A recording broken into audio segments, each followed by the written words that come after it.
HeidelbergCement es el primer productor mundial de áridos, segundo de cemento y tercero de hormigón en el mundo. La multinacional alemana entra en el mercado del Sáhara Occidental en el año 2016 con la compra de la empresa Italcementi.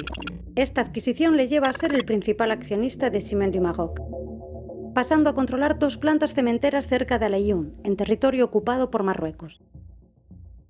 La extracción de áridos y arena de un territorio ocupado como es el Sáhara Occidental se considera expolio, al ser una actividad que se realiza sin consentimiento de la población. Además, la producción de cemento y hormigón de Ciment du Maroc es estratégica para la construcción de las nuevas infraestructuras de lo que Marruecos llama el desarrollo de las provincias del sur, pensadas para extraer más beneficio de la ocupación.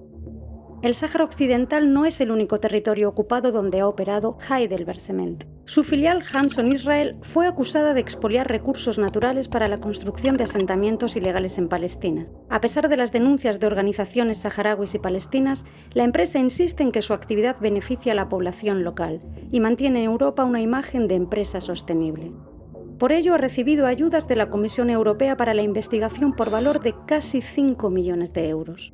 Las empresas que vulneran derechos humanos en contextos de ocupación y conflicto deberían ser excluidas de la contratación pública, así como de subvenciones o cualquier tipo de ayuda pública. Las administraciones públicas deben exigir en los procedimientos de contratación de servicios y productos que las empresas sean 100% transparentes con su cadena de suministro y comprueben que no hay materias primas provenientes de territorios ocupados o en conflicto.